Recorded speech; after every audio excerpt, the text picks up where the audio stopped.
ये बात सुन के बहुत दुख हुआ, क्योंकि एक महिला खिलाड़ी हो के वो महिला खिलाड़ियों की नहीं सुन रहे हैं। हम बचपन से उनको फॉलो करते आए हैं, कहीं ना कहीं उनसे इंस्पायर्ड भी हुए हैं कि उन्होंने देश के लिए इतना अच्छा किया है और हमें उनसे प्रेरणा भी मिली है। लेकिन एक महिला हो के अगर वो ये बात बोल सकते हैं ना, तो मतलब कहाँ डिसिप्लिन कर दिया। हम तो शांति से यहाँ बैठे हैं और हम बैठते भी नहीं यहाँ, अगर हमारी सुनवाई हो जाती तो। 3 महीने वेट करने के बाद भी सुनवाई नहीं हुई, इसीलिए हमें ये मजबूरन करना पड़ रहा है।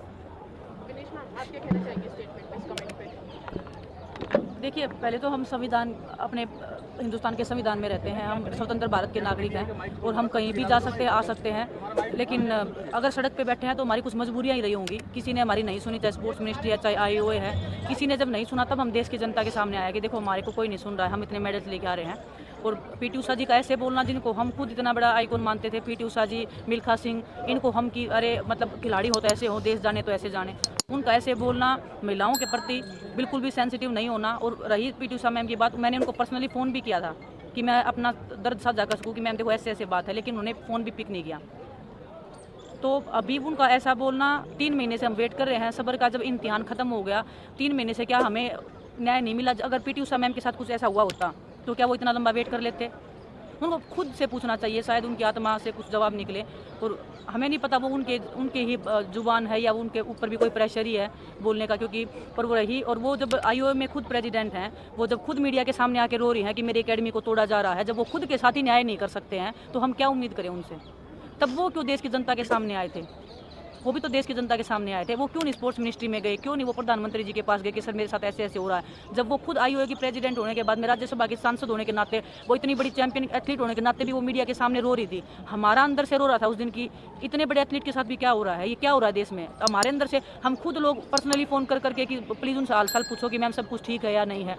उन्होंने एक बार भी क्या, उनके मन के अंदर ऐसा नहीं आया कि हम भी उनसे पूछें? तो दुख होता है ऐसे, मतलब कोई जब इतना बड़ा खिलाड़ी कोई दूसरे खिलाड़ी का दर्द नहीं समझता है। और बस क्या बोले, देश का दुर्भाग्य ही चल रहा है, ये बहुत ही बड़ा दुर्भाग्य है। भविष्य हमारा अंधकार में चल रहा है।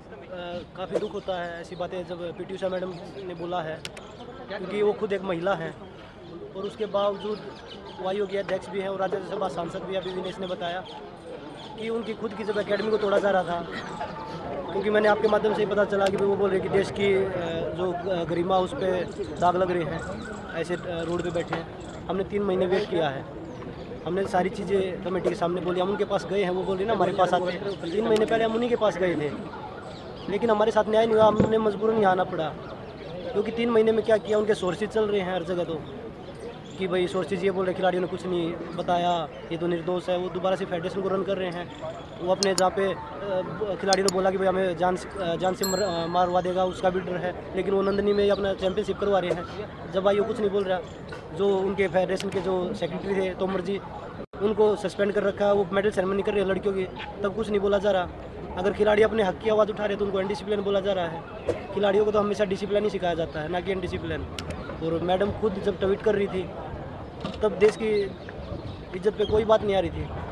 वो भी तो चुपचाप जाके मिल सकती थी। आपके पास तो पावर है, राज्यसभा से आप सांसद भी हैं, IOA के अध्यक्ष भी हैं, आपके पास तो पावर है। हमारे पास तो कोई पावर भी नहीं है। हम किसको जाके बताएं सीधा? हमारे तो कोई फ़ोन भी नहीं उठाता कि हम फ़ोन करके एक आदमी को तो बता सकते हैं। खेल मंत्री जी बोल रहे कि हमने 12 घंटे खिलाड़ियों से बात की।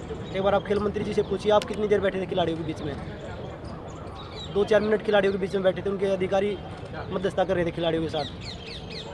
मेरा यही सवाल है कि अनुराग ठाकुर की पहली प्रतिक्रिया आई है 5 दिनों में। उन्होंने कहा है कि हम खिलाड़ियों से लगातार बातचीत कर रहे थे, हमारे से कोई बात नहीं हुई। हमारे जब हम उधर से उठ के आए तो उसके बाद अनुराग जी को मैंने खुद कॉल किया, उसके बाद हमारी कोई बातचीत नहीं हुई। और वो बोल रहे हैं कि हमने उनके बोलने से बबीता जी को ऐड किया है। उनके आपस में ही लड़ाई चल रही है कमेटी के मेंबर में। नहीं, हमने 6 लोगों के नाम दिए थे ना, सिर्फ बबीता को क्यों ऐड हमने किया? बबीता को, हम तो 3-4 लोगों के नाम पे अड़े हुए थे कि 3-4 लोगों के नाम दो, लेकिन सिर्फ उन्होंने बबीता का ही क्यों डाला? उन्होंने बाकी लोगों का क्यों नहीं डाला? इसलिए डाला होगा कि उनके ऊपर भी प्रेशर बना लिया हम कहीं पे। और आपने पहले कहा भी था कि बबीता फोगाट के सिग्नेचर कमेटी की रिपोर्ट पे नहीं लिए गए। नहीं, वो तो हमने नहीं बोला, बबीता ने खुद बोला। खुद बबीता जी ने इंटरव्यू दिया है कि मैंने सिग्नेचर किए हैं या पता नहीं SMC के साथ में मैंने सिग्नेचर कर दिए, मेरे हाथ से रिपोर्ट छीन ली, मेरे साथ बदतमीजी की। अगर कमेटी के लोगों में आपस में झगड़ा है, वो बदतमीजियाँ कर रहे हैं आपस में ही, तो वो हमारे साथ क्या न्याय करेंगे? हम क्या उम्मीद दूसरी बात छोड़िए, राधिका श्रीमन ने एक बयान दिया है कि एक महिला खिलाड़ी ने शोषण का आरोप लगाया है। एक ने तो लगाया है ना, उसकी सजा भी तो होती होगी ना। वो भी तो भारतीय बेटी होगी, या 20 लड़कियों का 30 लड़कियों इकट्ठा हो तब भी वो चीज़ें होंगी। एक पे तो एक्शन करिए आप। अब तो बोल रहे खिलाड़ियों ने कुछ सबूत ही नहीं दिया। और विनेश, खेल मंत्री की तरफ से ये भी बयान आया है कि कमेटी के सामने वो खिलाड़ी नहीं आए जिन्होंने अपनी बात रखने का दावा पहले किया था। वो सभी खिलाड़ी आए हैं, 12-13 लड़कियों ने बयान दिए, टोटल हम 15-16 लोगों ने बयान दिए कमेटी में। लेकिन कमेटी के मेंबर ही खुद बता रहे हैं, बबीता ने सामने आके बताया कि ऊपर नीचे करके बताया जा रहा है खिलाड़ियों के बयानों को। सर हमारे पास प्रूफ भी हैं कि कौन लोग थे कौन नहीं लोग थे, तो ऐसा ना समझे कि हम हवा में तीर लगा रहे हैं कि लोगों ने क्या बोला है क्या नहीं बोला है। सर चीज़ हमारे पास में है। क्या आप उस लिस्ट को साझा करने और रहे खेल मंत्री मंत्री जी जब हम मध्यस्थता कर रहे थे, वो सिर्फ 1 मिनट के लिए 2 मिनट के लिए सिर्फ अपना चेहरा दिखाने के लिए हमारे पास आते थे। बाकी उनके अधिकारी चारों तरफ से, और कई बार ऐसा भी हुआ था मीटिंग में कि हमें डराया भी जा रहा था। चलो हम डरे नहीं, उसका हमने डर के कोई समझौता नहीं किया था। समझौता किस चीज़ पे हुआ था, किस लेवल पे हुआ था, वो अभी तक हमने अच्छे से क्लियर भी नहीं किया है। मैं आपको सही बताऊँ तो एक्चुअल में बात किसके कहने पे समझौता हुआ है, क्या अंदर बात हुई थी, पूरी बातें हमने अभी भी ओपनली नहीं बोली हैं। तो खेल मंत्री जी से पूछिए कि क्या आपने समझौता करते टाइम कितना टाइम खिलाड़ियों को दिया था। 12 मिनट टोटल नहीं दिए उन्होंने, 12 घंटे तो दूर की बात है। फ़ोन कॉल बजरंग ने किए, मैंने फ़ोन कॉल किए। क्या कमेटी बनने के बाद कोई उनकी जिम्मेदारी नहीं है? कोई खिलाड़ी फ़ोन करे तो उनके अधिकारी फ़ोन उठा के बोले सर बिजी है सर। क्या सर 1 महीने तक बिजी थे या 3 महीने तक ही बिजी चल रहे थे?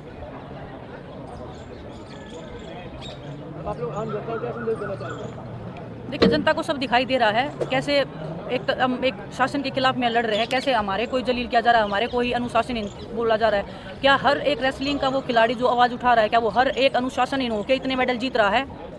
और जो ये लोग बोल रहे हैं कि हम अनुशासनहीन हैं या हम अनुशासन में नहीं रहते, क्या यही उन्होंने अनुशासन में रह के ओलंपिक में गोल्ड मेडल जीते हैं?